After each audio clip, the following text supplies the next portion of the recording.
എന്തുകൊണ്ടാണ് ഞാൻ വേറൊരാളെ തെറി അല്ലെങ്കിൽ ചീത്ത പറയുന്നത്? അശ്ലീല അർത്ഥമുള്ള വാക്കുകളാണ് തെറി വാക്കുകൾ. അത് കൂട്ടിച്ചേർത്ത് പറയുന്നത് എന്തിനാന്ന് ചോദിച്ചാൽ ഒരു മ്ലേച്ഛമായ സന്ദേശമാണ് അവിടെ കൊടുക്കുക. ആരാണ് ഈ വാഗുണ്ട് തെറി പറയുന്ന, ചീത്തവാക്ക് പറയുന്നത്, അശ്ലീല പദങ്ങൾ ഉപയോഗിച്ച് മറ്റൊരാളെ ദ്വേഷിച്ച് പറയുന്നത്? ആർക്കാണോ പരിശുദ്ധാത്മാവില്ലാത്തത് അവർ മാത്രമേ അങ്ങനെ പറയുള്ളൂ. ഒരാൾ എന്നോട് പറഞ്ഞു, എനിക്ക് പരിശുദ്ധാത്മാവിൻ്റെ വരങ്ങൾ ശക്തമായിട്ട് എന്നിലുണ്ട്, ഞാനൊരു രോഗിയുടെ തലയിൽ കൈവച്ചാൽ അപ്പോൾ സൗഖ്യം കിട്ടും. ഉടനെ ഭാര്യ പറഞ്ഞു, അച്ഛൻ എങ്ങനെയെങ്കിലും എൻ്റെ ഭർത്താവിനെ രക്ഷിക്കണമെന്ന് പറഞ്ഞു. അപ്പോൾ ഭർത്താവ് പറഞ്ഞു, ഞാൻ എത്ര പേരെ രക്ഷിക്കുന്നു, ഇവൾക്ക് മാത്രം അത് മനസ്സിലാകുന്നില്ലെന്ന് പറഞ്ഞു. അച്ഛാ, 2 കാരണങ്ങളാൽ എൻ്റെ ഭർത്താവിൽ പരിശുദ്ധാത്മാവുണ്ടെന്ന് എനിക്ക് തോന്നിയിട്ടില്ല. ഒന്ന്, വായെടുത്താൽ തെറിയേ പറയുള്ളൂ. എന്നെ വിളിക്കുന്നത് മാപ്പൂക്ക കൂട്ടിയുള്ള തെറിയിലാണ്. എല്ലാ തെറിയും കൂട്ടിച്ചേർത്ത് എന്നെ വിളിക്കും.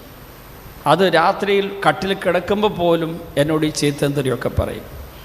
അതുപോലെ രണ്ടാമത്തെ കാര്യം, രോഗികൾക്ക് വേണ്ടി പ്രാർത്ഥിക്കുന്ന എൻ്റെ ഭർത്താവ് അവരുടെ രോഗമുള്ള സ്ഥലത്ത് കൈവച്ച് പ്രാർത്ഥിക്കും. വലിയ അപകടം കേട്ടോ. നിങ്ങൾ ഈ തലയിൽ കൈവച്ച് പ്രാർത്ഥിക്കുന്നത് പോലെ സൂക്ഷിച്ചും അനുഭവത്തോടു കൂടെ ചെയ്യേണ്ടതാണ്.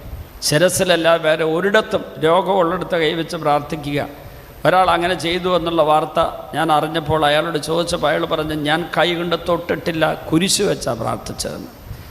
അപ്പോൾ അയാളുടെ കൂടെ നിന്നിരുന്ന ആൾ പറഞ്ഞു, കുരിശ് വെച്ച് അയാളുടെ കാലിൽ വെച്ചും പ്രാർത്ഥിച്ചെന്ന് പറയും. കുരിശ് കൊണ്ട് കാലിൽ വെച്ചു. ഈ അനാവശ്യങ്ങളും ഈ തിന്മകളും ഇത്രയും മോശമായ കാര്യങ്ങളും എങ്ങനെ വരുന്നു? പരിശുദ്ധാത്മാവില്ലാത്തതുകൊണ്ടാണ്. ഞാൻ അവനോട് കൽപ്പിച്ചു, അന്ന് ഈ ഭാര്യ പറഞ്ഞത് സത്യമാണോ? അയാൾ തർക്കിച്ചില്ല. അരിശം വന്നാൽ തെറിയല്ലാതെ പിന്നെ എന്ത് പറയുമെന്ന് എന്നോട് ചോദിച്ചു. ഞാൻ പറഞ്ഞു, അരിശം വരുന്ന ഉടനെ സ്തുതിച്ചാൽ, ഹല്ലേലൂയ പറഞ്ഞാൽ ഈ അരിശം മാറി കിട്ടും. ഉടനെ ഭാര്യ പറയും, അച്ഛാ പറഞ്ഞു കൊടുക്കല്ലേ, കാരണം ഹല്ലേലൂയ പറഞ്ഞിട്ട് അതിൻ്റെ അറ്റത്തൊരു തെറിയും കൂടെ വെക്കുമെന്ന് പറഞ്ഞു.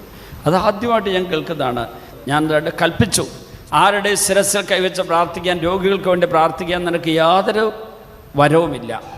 നിൻ്റെ വായിൽ നിന്ന് അശ്ലീല പദങ്ങൾ വരുന്നുണ്ടെങ്കിൽ, ചീത്ത വാക്കുകൾ വരുന്നുണ്ടെങ്കിൽ, നീ നിന്റെ ഭാര്യയെ വെറുക്കുന്നുണ്ട്. അതാണ് കാരണം.